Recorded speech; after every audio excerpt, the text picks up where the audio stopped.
open to a new clean page, the next clean page in your vocabulary notebook in the social studies section. Make sure you're in the social studies section. And then go ahead and title your notes.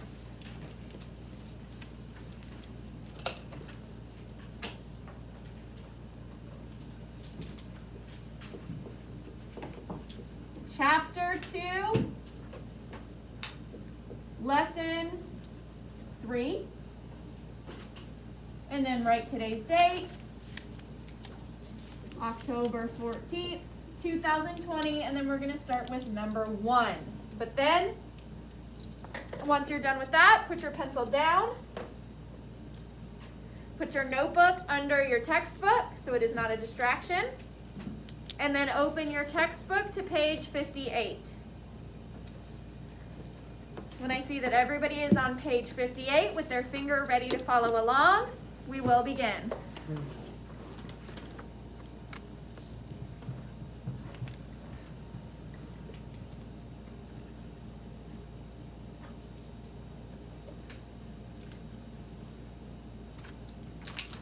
Okay, Zari, open your, you need your social studies book and notebook. Your social studies notebook should be open to a new clean page, and the title is Chapter 2, Lesson 3, and then today's date.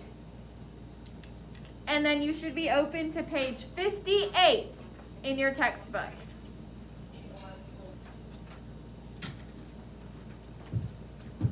So your vocabulary notebook is open. That's okay. Okay, your vocabulary notebook is open to a clean page in your vocabulary notebook, titled Chapter 2, Lesson 3. And then your social studies book is open to page 58. Okay, your fingers should be ready to follow along. Every single person's finger should be ready to follow along. Scoot your chair in so that you're in your listening position. And then go ahead and begin Smith, loud and slow. Everybody's finger ready to follow along on page 58. Go ahead, Smith. United States economy. You are there. Every Saturday, you and your uncle shop for fresh foods at the farmer's market. How's business, Mrs. Eastman, your uncle asks as he pays for a jar of honey. Great, she replies. The economy is booming. What's an economy, you ask your uncle. Well, he answers, the economy is the producing, selling, and buying that people do. It's all the ways people use resources to meet their needs. Good. So, Smith, what's our first word for this lesson? Economy. Economy. And what is an economy? We have two parts to this definition. So what's the first part, Smith? All the producing, selling, and buying that people do. Good. All the producing, selling,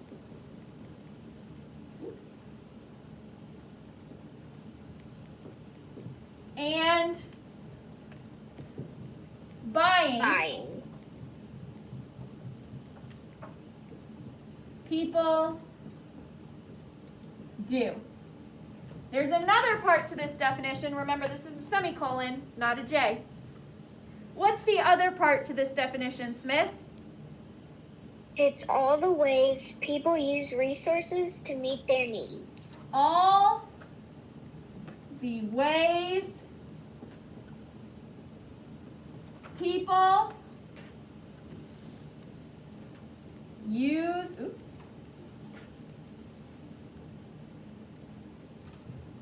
resources to meet their needs. So go ahead and finish that. Put your pencil down. put your notebook under your textbook and be ready to listen to the rest. So the economy is all the producing, that means the making of things, the selling and the buying that people do.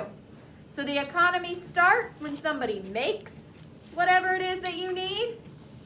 It continues when that person who made it or somebody else sells that item. And then it ends when you buy the item. It's also the ways that we use resources. Now that we know natural resources and that is included, but there are other types of resources that we will learn in this chapter.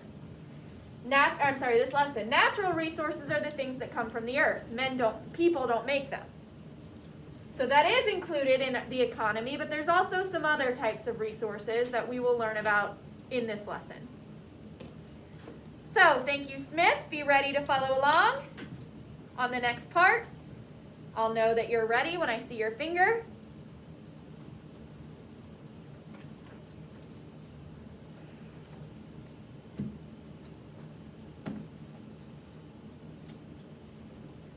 Cullen, go ahead and read. A free market economy. A little louder. A free market economy. In the United States, the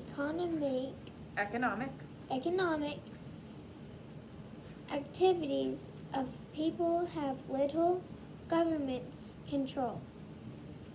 This kind of economy is called a free market economy.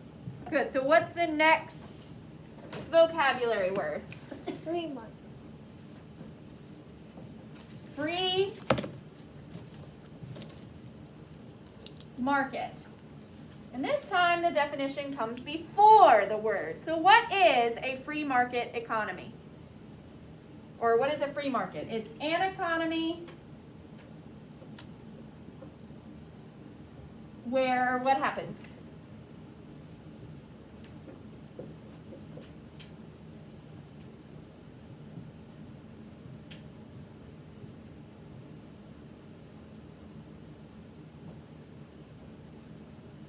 It's not after because we haven't read that.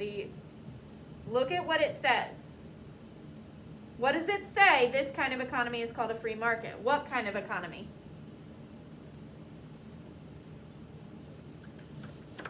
Where what happens? It's an economy where what happens?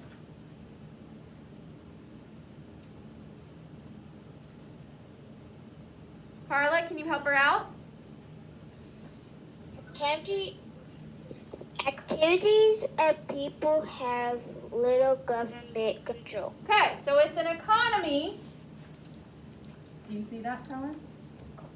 Where it says the economic activities, the base word is economy. So the economic activities of people have little government control. This kind of economy, meaning the kind where the government has little control, is also called a free market. So a free market is an economy where the government, make sure you're spelling government right, where the government has very little control. That means the government really can't control or really doesn't control what we buy and what we sell. Now they will make sure that it's safe, but if you want to sell cats for sweaters, the government isn't going to say that's a dumb idea. You can't do that. The government has no choice. You can sell all the cat sweaters you want. They can't say, nope, can't do that. Now they can say, okay, you can do that, but you can't make it out of poisonous materials. They can say that. That's because they do have a little bit of control, but not much. They have very little control, but there is just a little bit. Okay, Cullen, when everybody is ready, you can continue. Everybody finger ready to follow along so that I know that you're ready to keep reading.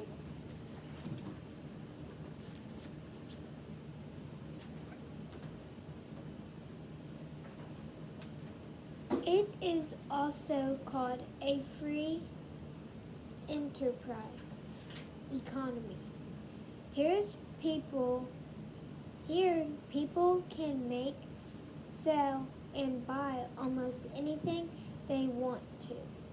They can start almost any kind of business. Good. So like I said, it's a free market. The government can't say, no, you can't sell that stupid thing. It's dumb. Nobody's going to buy it. You're going to waste all your money. They can't tell you that. So you can go ahead and sell or buy whatever you want, as long as it's safe, which is where that little bit of control comes from. Because if it's unsafe for you or for others, then they can come in and say, no, you can't do that. But you can make it out of other things, or you can make it do something else that is safe, and then that's where their control ends. As long as it's safe, doesn't hurt anyone, then you can do whatever you want. You can buy or sell whatever you want. Okay, thank you. Oh, Colleen, go ahead and keep reading. The government does set some limits. So that's where it sets some limits, but not a whole lot. For example, businesses are not allowed to sell Not central. That is a soft C. Cover up the end. T-A-I-N. How would you say that with a soft C?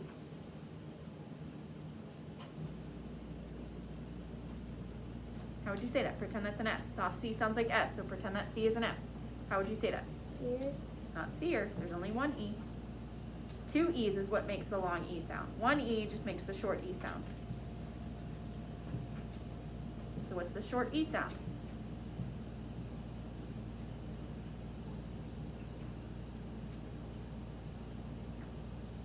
S-E-R. How would you say it? Not long E, so it wouldn't be seer. Michaela? Sir. So Cullen, how would you say C-E-R when it's a soft C? Sir. Cover up C-E-R. That A-I there. Normally we know that A-I will make the long A sound, but in this case it makes the short E sound. So imagine that that's just a short E and it's T-E-N. How would you say that? 10. So if we put sir, 10 together, what word is that? Certain. Is that a word though? Certain? How do we say that word? Zari? Certain. Certain. So do you hear certain? We know that doesn't sound like something we say, but it sounds really close to certain, which we know means a specific thing. For example, businesses are not allowed to sell certain dangerous products. Also, businesses must offer a safe workplace and they must limit the pollution they cause. So, the government does make sure that what they're selling or creating is not dangerous to the people who want to buy it, to the people who work in that place, and to the environment. So that is where the government comes in. But whatever that item is, they can't say anything about it. All they can say is, hey, you have to make it safely. It has to be good for it can't hurt the environment, and it can't hurt the people you're selling to or the people that work for you. Okay, thank you. Go ahead and read next. Carla, loud and slow. Everybody, finger ready to follow along. When I see your finger ready to follow along, I'll know that Carla can go ahead and read. Go ahead. Factor production. Don't forget, you skip the word of. Factor of production. Production. Production. Production. In a free market economy, people, not the government, own or manage the resource that people need. Not that people need, that who needs?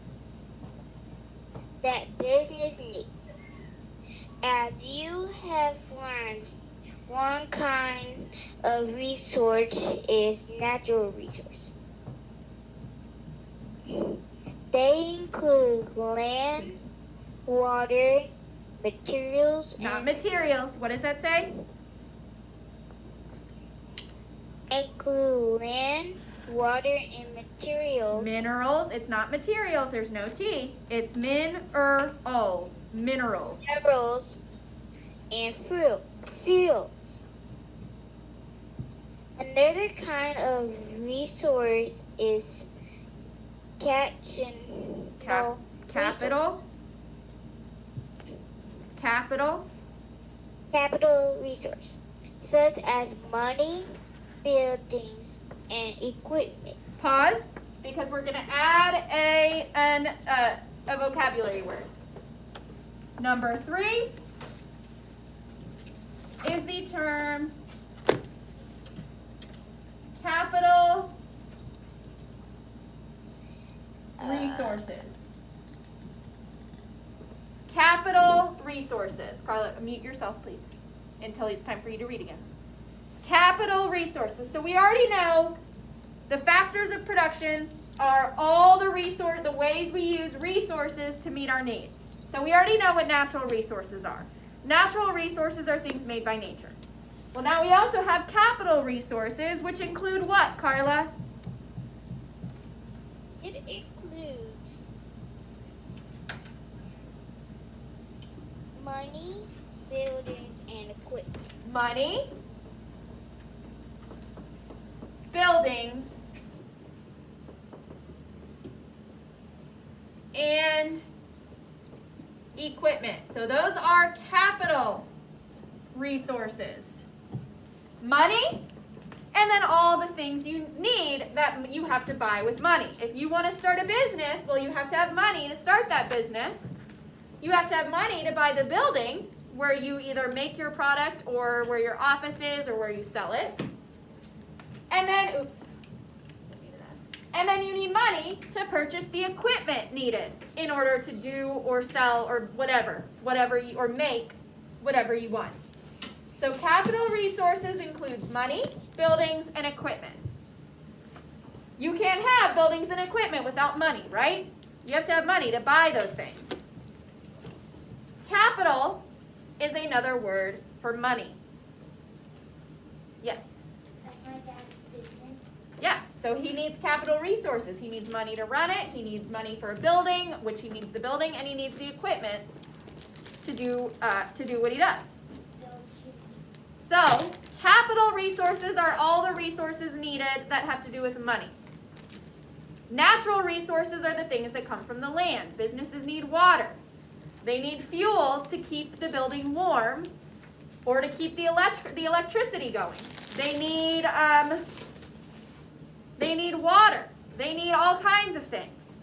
So natural, it's when it says the economy is all the ways people use the resources to meet their needs. So resources like natural resources and resources like capital resources. And then there's one more type of resource, Carla. So keep reading. Everybody finger where Carla left off. The third kind. Find the third kind. Hold on, Carla. Find the third kind. Put your finger there so I know you're ready to follow along. Find the third kind.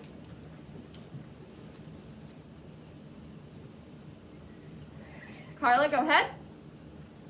The third kind of resource is human resource or workers.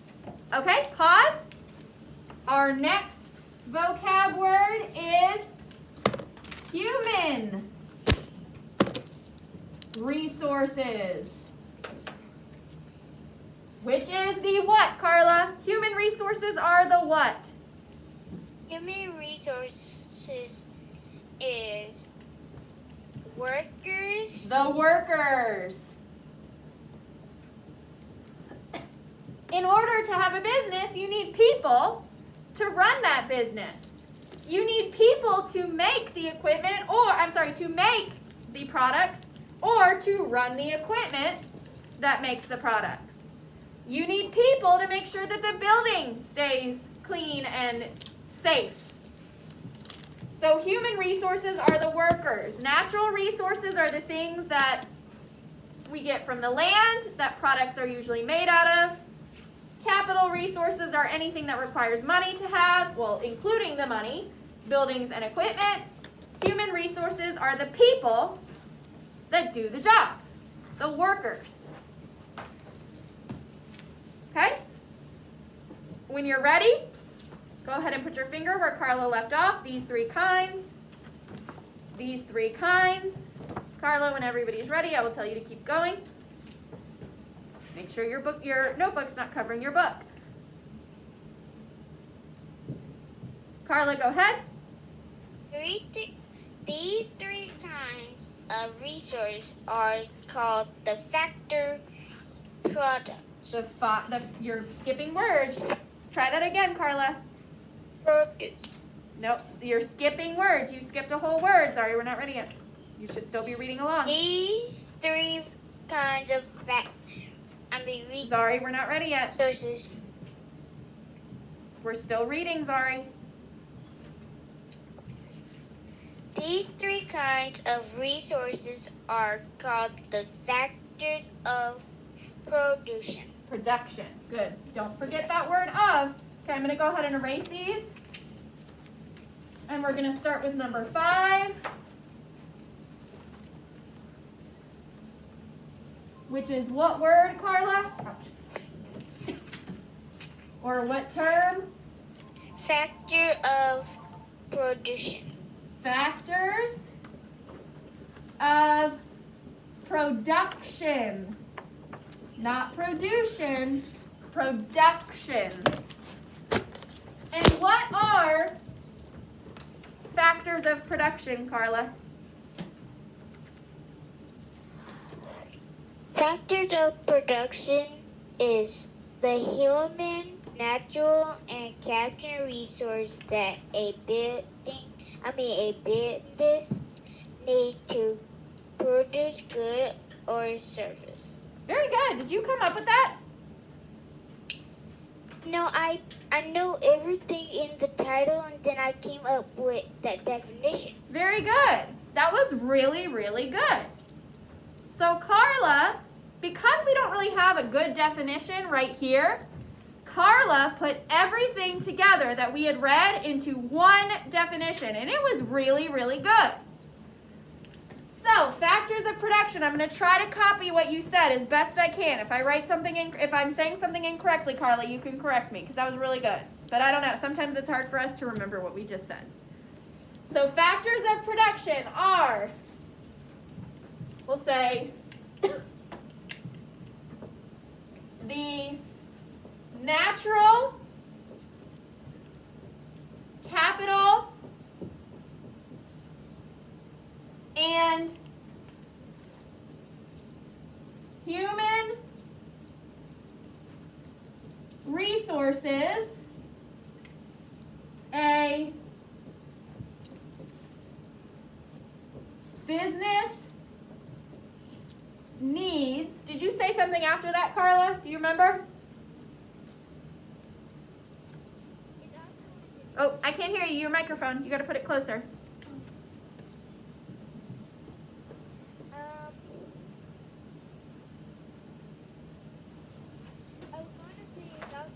I still can't hear. Move the microphone a little closer to your mouth. I think it's also in the dictionary as follows. Okay, well, so we'll just say the natural capital and human resources a business needs.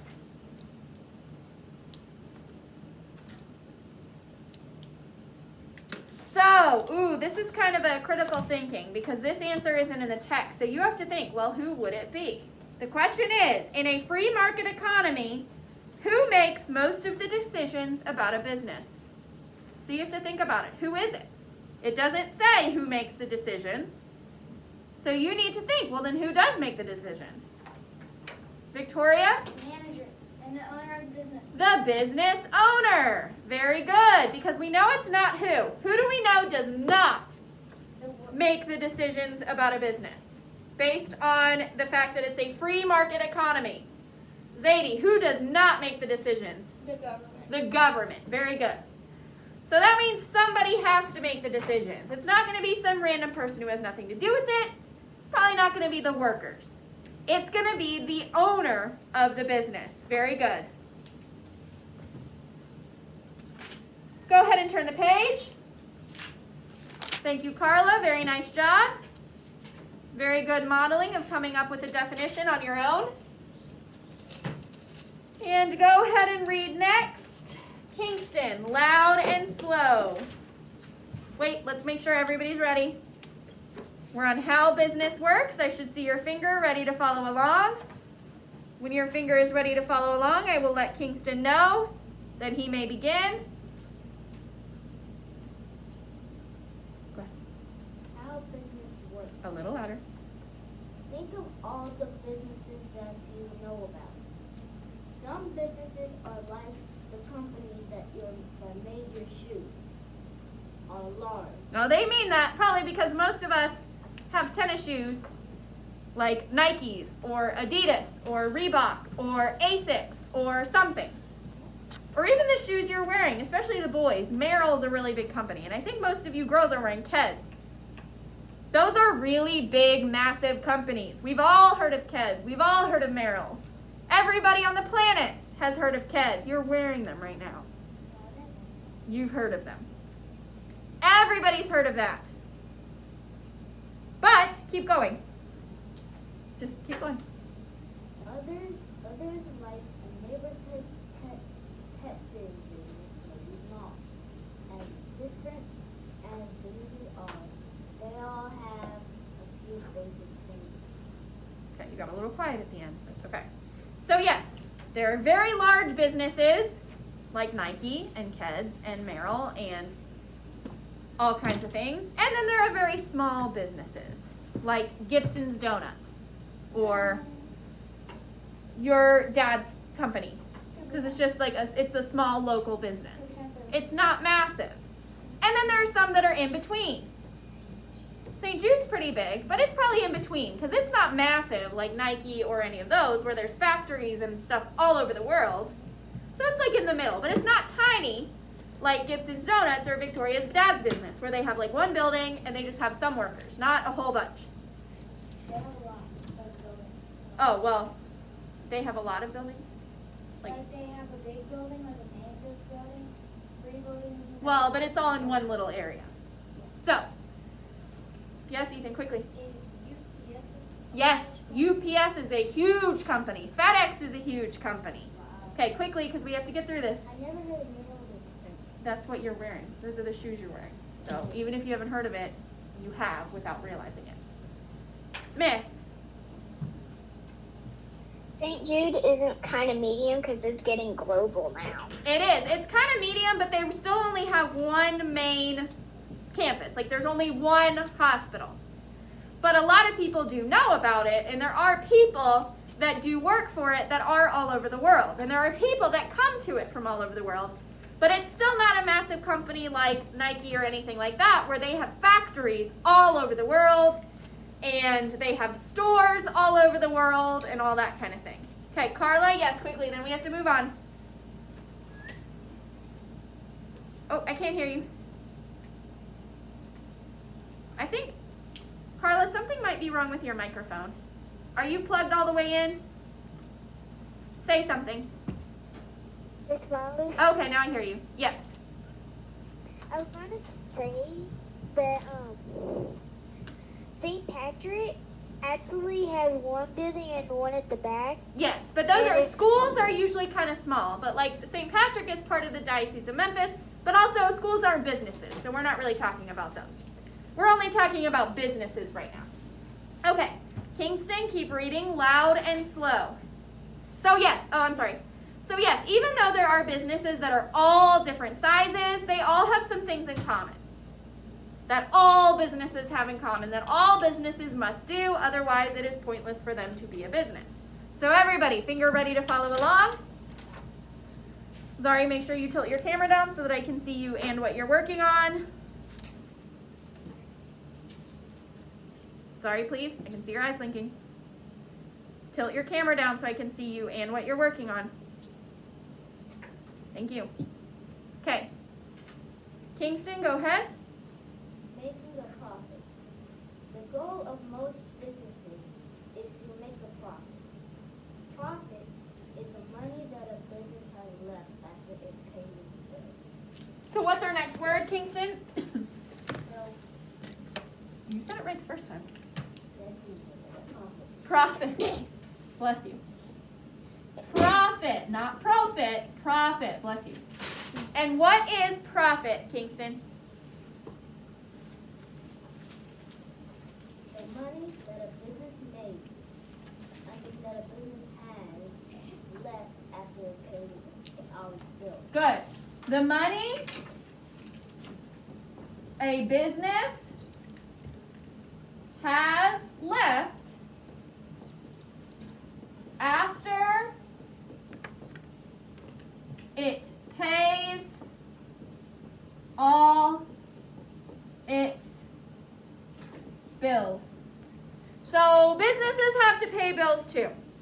They have to pay the workers. They have to pay rent for the building that they're in. They have to pay for their electricity. They have to pay for their water. They have to pay for all the supplies they need to make the product or to do their jobs. And then they have to pay people like the computer people or the advertising people or anything. They have a lot of bills that they have to pay. So a profit is the money that's left over after it's paid all those bills. That is the whole reason to have a business, to make a profit. If you're not making a profit when you have a business, well then you're just not making any money because every single bit of money you make has to go towards your bills. So then what's the point of having a business? You want to make a profit. You want to have money left over after you pay for all of the things you have to pay for as a business. That's a goal of every company. There is no company in this world that does not want to make a profit. Other than charities, but that's different. Because charities are people who give money away, so they don't necessarily need to make a profit. Because their whole goal is to give away money. But any other business, their goal is to make a profit, to have that leftover money to buy what they want after they pay all their bills. Like groceries or cars or vacations, things like that. Okay. Put your finger where we left off if you owned a business. When I see everybody's finger, then I will tell Kingston that he can go ahead and read. Find if you owned a business. And then Kingston, go ahead, loud and slow. Okay. If you owned a business, how would you try to make a profit? You would probably keep your costs as low as possible. You would try to choose the best price for your product and sell as much as you could. Good. Now you may be thinking, but if you want to make a lot of money, shouldn't you make it really expensive? But if it's really expensive, are people going to buy it? No. So if it's a good product, you want to make it as cheap as you possibly can so that it pays all your bills. I'm sorry, so that it still works. Wait. You want to make it as cheap as you possibly can so that you're still not, it doesn't cost less than what you made it for, but so that it's cheap enough that lots of people want to buy lots of them. Because if you make them too expensive, well then you're not going to have anybody buying it. So then all that money that you're charging for it is pointless because it's making people not want to buy it. Okay, that leads us into our next thing. Thank you, Kingston. Victoria, read next, loud and slow. Everybody, finger ready to follow along. Please do this quickly so that we don't use a lot of time waiting. Victoria, go ahead. Simply and Not simply. Cover up P-L-Y. And what do you have? Sup. Cover up S-U-P. Except that Y sounds like a long I. Ply. So sup, ply. What is that? supply. Okay. Supply and demand. Louder. Supply and demand. In deciding how much you could charge, you could consider supply and demand. Supply is the amount of a product or service that is available. Good. So what's our next word? Supply Supply. And what is supply?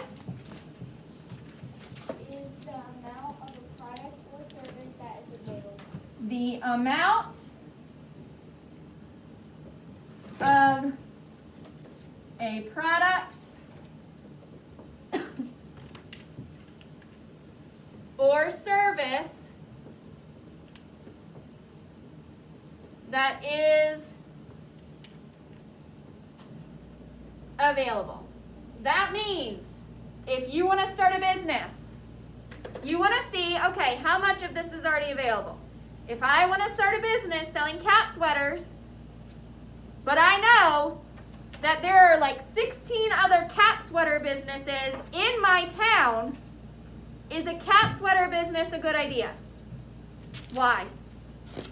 If I want to start a cat sweater business, but there's already 16 cat sweater businesses in my town, why is it not a good idea to start another cat sweater business? Kingston.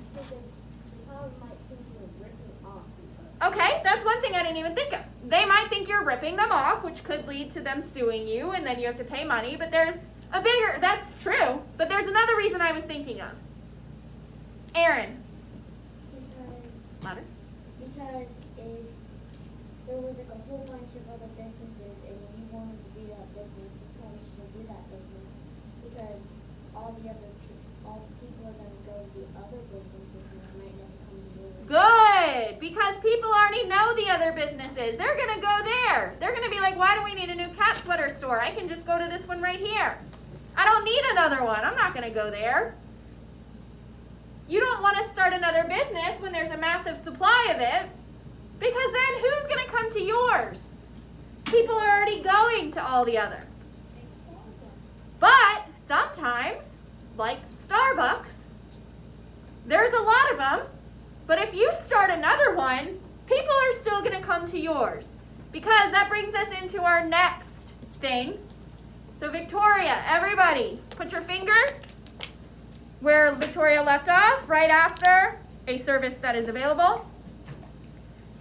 And keep reading, Victoria. Demand is the amount of a product or service that people want and are willing to pay for. Good. So what's our next word? Demand.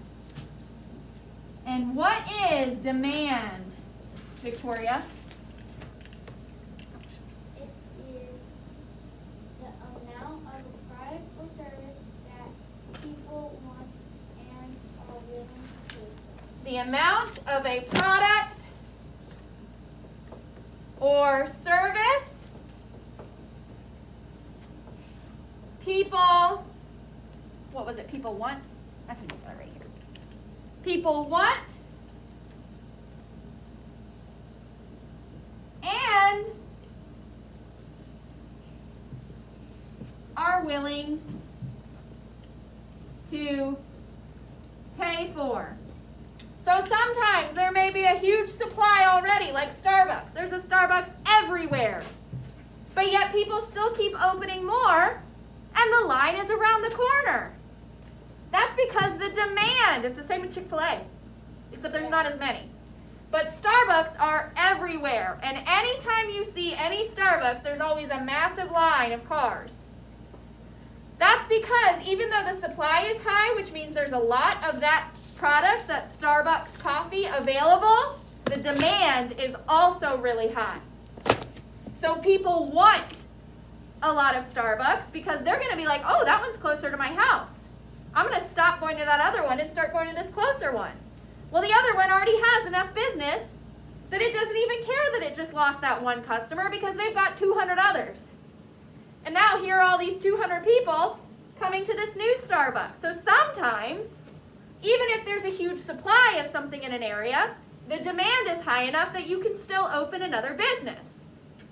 Things like cat sweaters, well, you probably don't need more than one of those, because not a lot of people really want cat sweaters, so you don't need another one. But another thing is, sometimes there's no supply, and you may be like a cat sweater store, that's not a thing, and you may be like, well, I'm going to start a cat sweater store. Well, there's no demand for cat sweaters, or a very, very little one, that you can just go on Amazon and buy one. So who's going to come to your store to buy a cat sweater when they can just go on Amazon for cheap when you are starting a business, you want to make sure that the supply and demand work for your business. If the supply is already high and there's not a huge demand for it, not a good idea to start that business. If there's no supply but also not really a demand, not a good idea to start that business. If there's no supply and a big demand, ooh, you're the first one, you better start that business right away. If there's a big supply but also a big demand, well, it wouldn't hurt. Yes, Cullen. And you wouldn't think this, but over by my house, there's like 3 Starbucks. Are there really? I wouldn't think that, because normally it's in the cities, but I think it's starting to, even in like the suburbs, they're starting to get a lot more. Okay, Zari, you've had your hand up for a minute.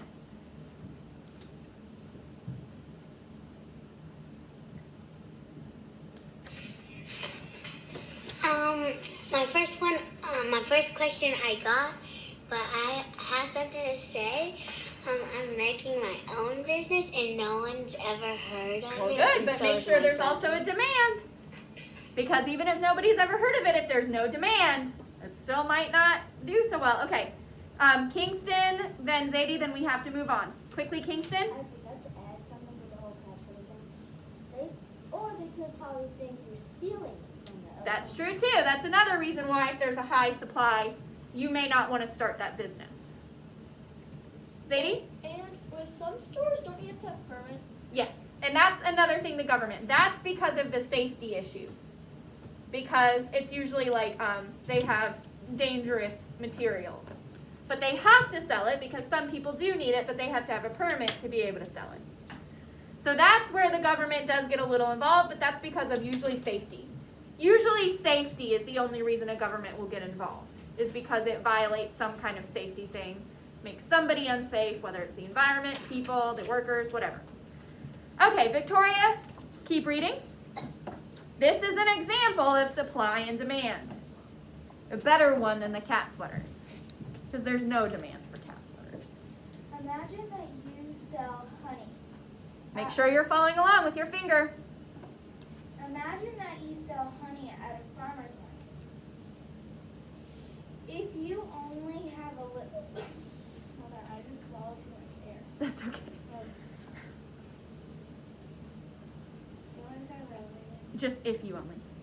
If you only have a little honey, weak supply, and many people want to buy it, strong demand, you might charge $7 a jar of So that's an example of another thing that supply and demand have to do with it. It's not only that you want to see if there's a huge supply of that business or a huge demand of that business, it's also the pricing.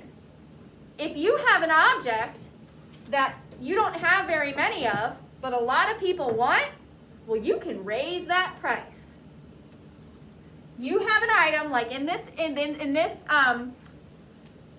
example, you have an item, honey. You don't have much of it, but a lot of people want it. There's a strong demand for it. Well, then you can raise the price of that honey and people are still going to pay for it. But there's another side of it. So keep going, Victoria.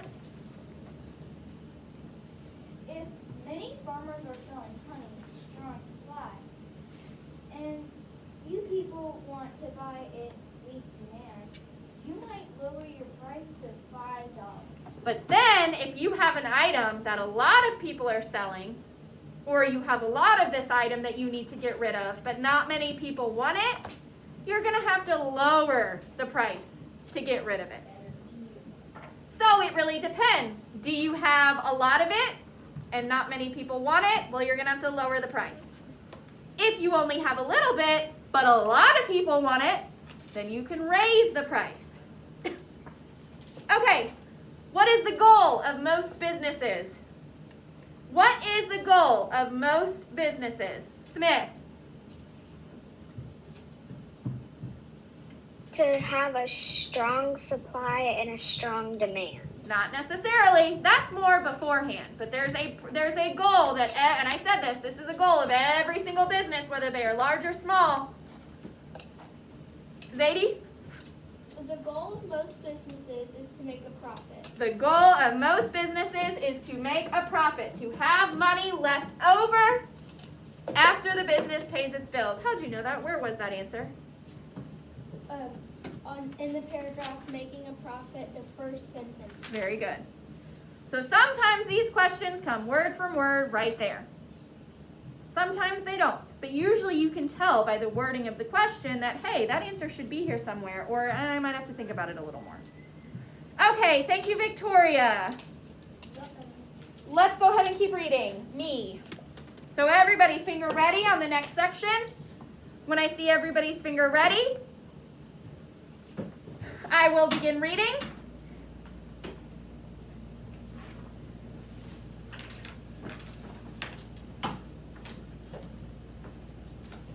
A diverse economy. The United States is a large country with a varied geography and a diverse population. That means there's lots of different geographic features and there's lots of different types of people and cultures. As a result, the United States also has a diverse economy. Diverse means different. There's all different kinds of things that make it up. Growing and producing items. In the past, agriculture, or farming, was the main economic activity in our country.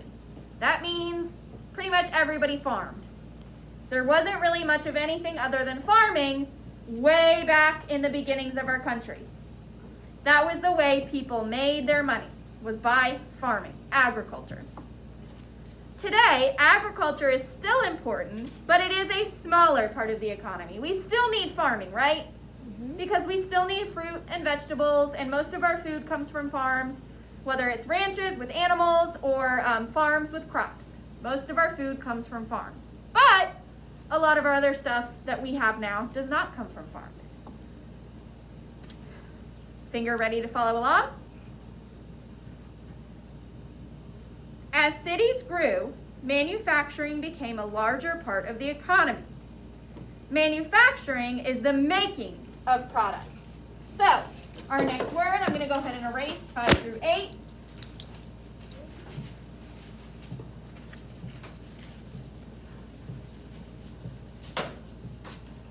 We're going to go ahead and do number 9, which is manufacturing. Make sure you're spelling it correctly. It's right in front of you in the book if you need to look at that. Manufacturing is the making of products.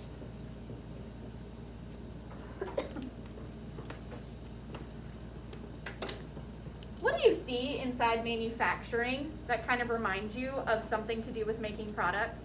Let's see if somebody can pick it out. Victoria? Factory. Fact, which sounds like? Factory. Factory. What happens at a factory, Victoria? Makes products. You make products. So where do you think the word factory came from? Manufacturing. The word factory came from the word manufacturing because at a factory, you manufacture goods. Carla, make sure you're paying attention. I'm not sure what's going on right now. Okay. Put your finger where I left off.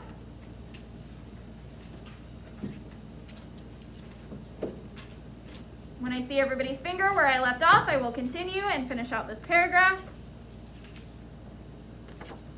Most manufacturing is done in large factories. The United States is a leading producer or manufacturer of cars, steel, and many other products. That means a lot of people in the United States work at businesses that manufacture things, but not everybody. So, we started out, so you can do that here. You can do this little diagram. Back in, let's see, before the late 1800s,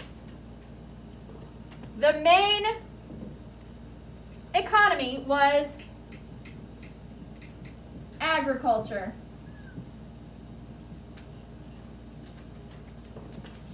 Then,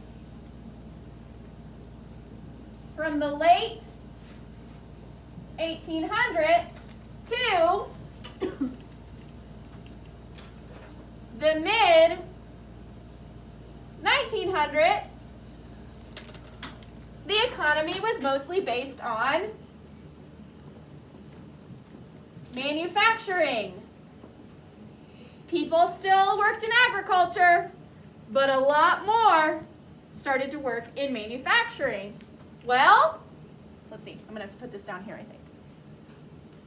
You can maybe fit it, but, well, what about from the mid-1900s to now? It says mid-1900s was where manufacturing ended as the largest part of our economy. So what is it now? Well, keep reading and tell us in just a minute. Zari. So I'll tell you when to go. Finish writing this little diagram, but we don't have an answer here yet. Should have made it a little smaller, I guess, so I could fit it. But you guys try to fit it all the way across if you can.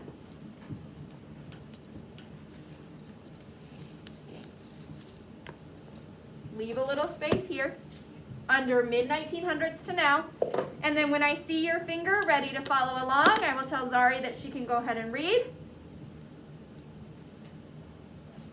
So what we read is before the late 1800s, agriculture was the main type of economy in the United States. Well then from the late 1800s to about the mid-1900s, manufacturing became the main economy of the United States. People still worked in agriculture, but it was moving more towards manufacturing. Well, Zari, oh wait, I'm still waiting on a couple people to put their finger to show me that they're ready to start following along. Zari, go ahead and tell us what type of economy or what industry came next. Service industry. Today, service industries make up the largest part of our economy. So, we went from agriculture being the main industry to manufacturing being the main industry to what being the main industry today? Michaela. Service. That means back before the late 1800s, most people worked in agriculture. Then from the late 1800s to the mid-1900s, most people worked in manufacturing. To today, the mid-1900s to now, where most people work in service. Now that doesn't mean there are no more manufacturing jobs or agriculture jobs. There's still a lot. It's just that most people work in service. Back before the late 1800s, there were some people that worked in manufacturing and some people that worked in service. But most people worked in agriculture. From the late 1800s to the mid-1900s, there were still people that worked in agriculture and there were still people that worked in service, but most people worked in manufacturing. Soon, who knows, maybe a brand new industry that I'm not even sure of will come up next. I bet it'll be something to do with like the internet or something. Maybe, but I don't know. We'll see. Maybe one day, if you're a teacher, you'll be teaching history, and you'll be like, I remember when we stopped at the service industry. And now we're on to blah, blah, blah industry. And you'll have this here to the early 2000s. And then you'll get to change it. You'll get to add one more. Okay, Zari, keep going. Everyone, finger ready to follow along? Finger ready to follow along? Zari, go ahead. Carla, we're not on that. Hold on, I'm sorry. Is a business. Hold on, sorry. Carla, we're not on that page yet. You need to follow along. Go ahead. A service industry is a business in which people are paid to do things for other people. Okay? Can I erase this diagram? See. Okay.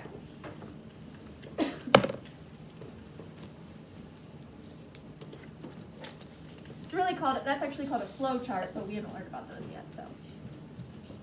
So, bless you. Number 10 is what, Zari? Service industry. Service industry.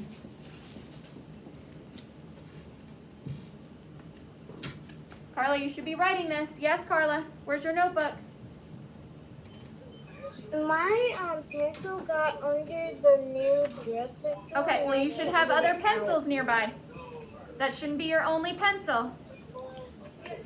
You need another pencil. The other pencils are not sharpened. Okay, well, you've got to make sure that your pencils are getting sharpened, Carla. I don't know what to tell you.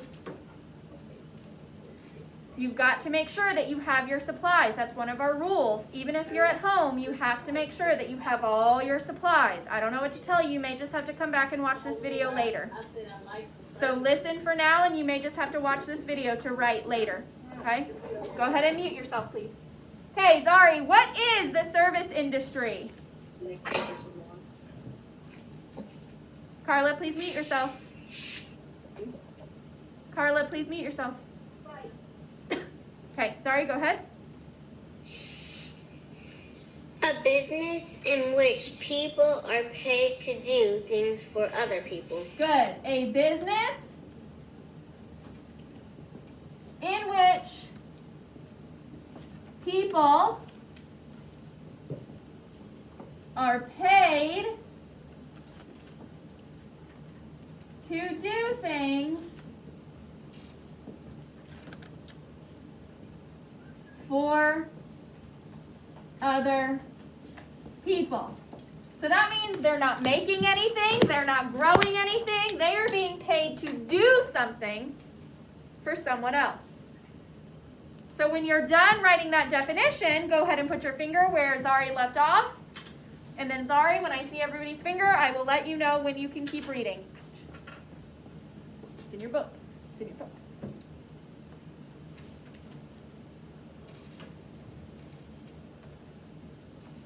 So agriculture was where people grew things to make their money.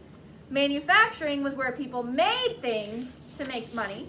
Now service is where people do things for other people to make money. Okay, when I see everybody's finger ready to follow along, I will let Zari know that she can keep reading. Go ahead.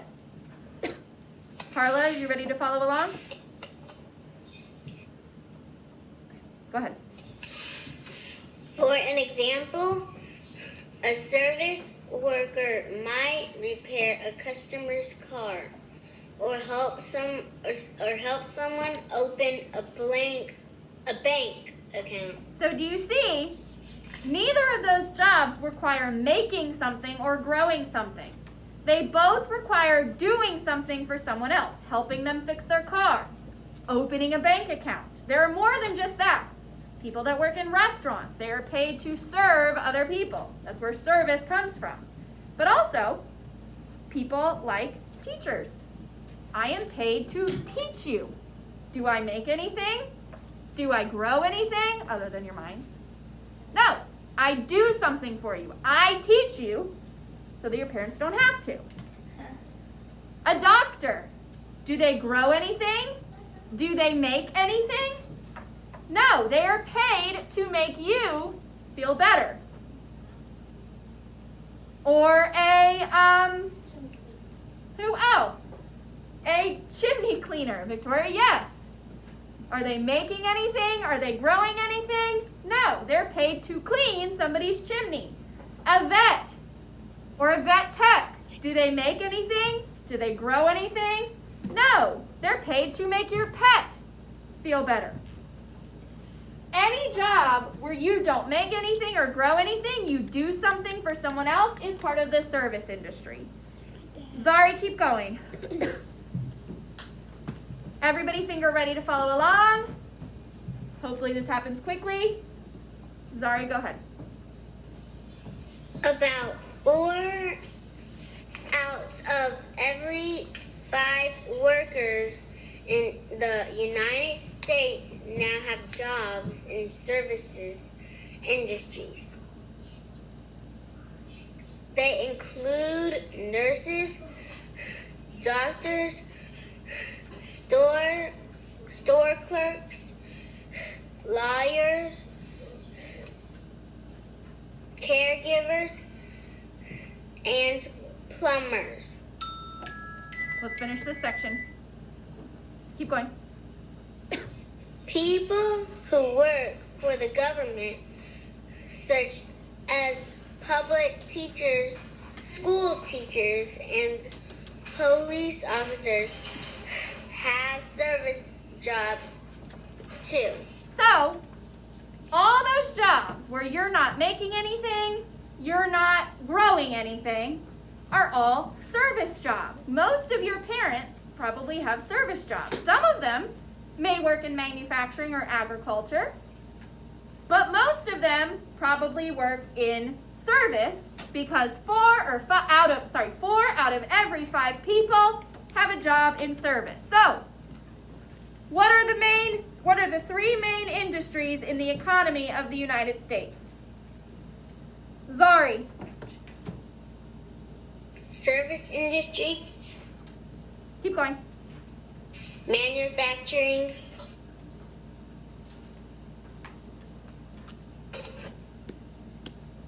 What's the last one?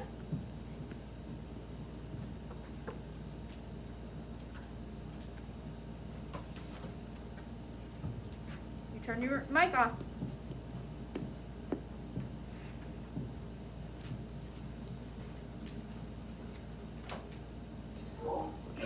can you hear me now? Yes. Demand, Nope. manufacturing, Nope. It's service, manufacturing, and Cullen. Avid. Those sounds, the first 4 letters sound exactly how they're supposed to. Agriculture. Agriculture. We started at agriculture until the late 1800s, when most people started working in manufacturing, until the mid-1900s, when most people started working in service. Remember, agriculture is where you grow things for a living. Manufacturing is where you make things for a living. Service is where you do things for other people for a living. Okay,